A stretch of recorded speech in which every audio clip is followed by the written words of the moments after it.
เคเดินกันต่อนะเดินข้างนอกนะครับบรรยากาศตอนนี้7:03 นาทีนะครับ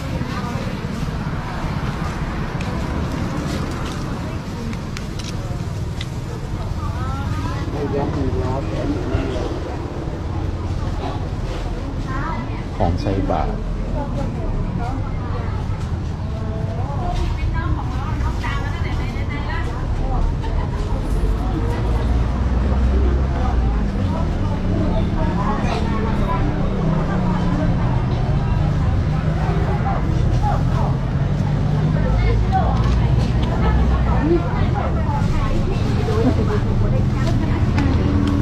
คุณน้ำไม่เห็นเคยตั้งนานนะคุณน้ำไม่ได้ออกมาเลยเหรอ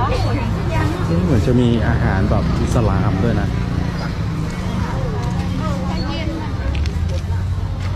ได้กินได้